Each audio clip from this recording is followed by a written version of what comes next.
Hello friends, જય સાઈનાથ. સ્વાગત છે મારી ચેનલ સાઈ સબુરીમાં. આજે આપણે બનાવશું સકરિયાનો શીરો, શિવરાત્રીમાં ખાઈ શકીએ તેવો. હેલો ફ્રેન્ડ્સ, મેં સકરિયા જો ધોઈને લઈ લીધા છે આ બધા. હવે આપણે તેને બાફવા મૂકી દેશું. તમે જોઈ શકો છો બધા મેં આ ખાનામાં લઈ લીધા છે અને આપણે કુકરમાં પાણી લઈ લીધું છે. આપણે આ રીતે બાફશું ને તો આપણા સકરિયામાં પાણી પણ નહીં ચડે અને સરસ બફાઈ જશે. 4 સીટી વગાડશું એટલે સરસ થઈ જશે. તો આપણે 4 સીટી વાગી ગઈ છે ફ્રેન્ડ્સ. તો આપણે હવે સકરિયા બફાઈ ગયા છે તો આપણે તેને બહાર કાઢી લેશું. જોઈ શકો છો ને આપણા સકરિયા બફાઈ ગયા છે. સરસ પાણી નથી ચડ્યું અને સરસ બફાઈ ગયા છે. તો આપણે એને બધા એક પ્લેટમાં કાઢી લેશું અને તેને ઠરવા દેશું. તો જોઈ શકો છો ફ્રેન્ડ, આપણા સકરિયા બધા બફાઈ ગયા છે. તો આપણે એક પ્લેટમાં કાઢી લીધા છે. હવે આપણે આને ઠરવા મૂકી દેશું. આ ઠરે ત્યાં આપણે બીજું તૈયારી કરી લઈએ. તો આપણે એલચીનો ભૂકો કરી લીધો છે અને બીજું આપણે થોડું દૂધ જોશે. તો આપણે દૂધ લીધું છે તો તેને ગરમ કરી લેશું. દૂધને તો ગરમ કરી અને આપણે એમાં સુગર જોશે. તો સુગર આપણે આમાં નાખી દઈએ તો આપણે ઓગળી જાય સરસ.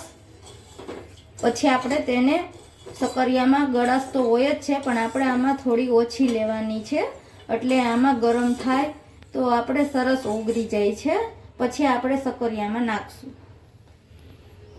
તો તમે જોઈ શકો છો ફ્રેન્ડ, આપણે બધા સકરિયા ઠરી ગયા છે. તો આપણે છાલે બધાની ઉતારી લીધી છે. તો હવે આપણે આને છૂંદી લેશું અને તેમાં જે રૂછા છે ને તે બધા આપણે કાઢી લેશું. તો આપણે ખમણી વેરે આપણે આ ખમણી લેશું. આ રીતે આપણે કરી લેશું એટલે આપણે બધો માવો નીકળી જાય આમાં. અને જે રૂછા તે આમાં હોય છે તે આપણને ખાવામાં પણ આડા ન આવે આ રીતે. તો તમે જોઈ શકો છો મિત્રો, જો આપણે બધા સકરિયાને ખમણી લીધા છે, આપણો બધો માવો નીકળી ગયો છે અને આ જે રેછા છે તે પણ આપણા આમાં નીકળી જશે એટલે મસ્ત શીરો આપણો થઈ જશે. તો આપણો માવો થઈ ગયો છે. હવે આપણે એક કડાઈ લઈ લીધી છે. ધીમી ફ્લેમ ઉપર આપણે આ બધો માવો આમાં નાખી દેશું અને ધીમે ધીમે આપણે એને હલાવશું. એટલે આપણો માવો, આમાં ઘી પણ નાખે છે, અમે ઘી નથી નાખતા. એટલે આપણે આને ધીમે ધીમે આપણે હલાવશું.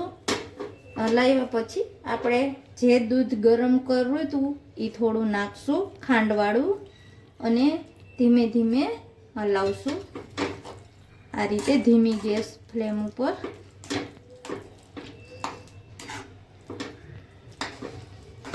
અને આ રીતે ધીમે ધીમે ધીમે હલાવશું.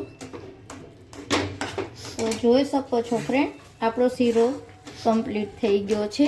આપણે હવે તેમાં એલચીનો પાવડર નાખી દેશું. તમે આમાં જાયફળનો પાવડર પણ નાખી શકો છો અને ઘી વગરનો શીરો તમને બહુ ટેસ્ટી લાગશે. એકવાર આ રીતે તમે જરૂર બનાવજો, બહુ મજા આવશે તમને. તો આપણો શીરો કમ્પ્લીટ થઈ ગયો છે. હવે આપણે એક બાઉલમાં લઈ લેશું. મારો વિડીયો ગમે તો લાઈક કરજો, શેર કરજો, સબસ્ક્રાઈબ કરજો. બાય બાય, મળીએ નેક્સ્ટ વિડીયોમાં.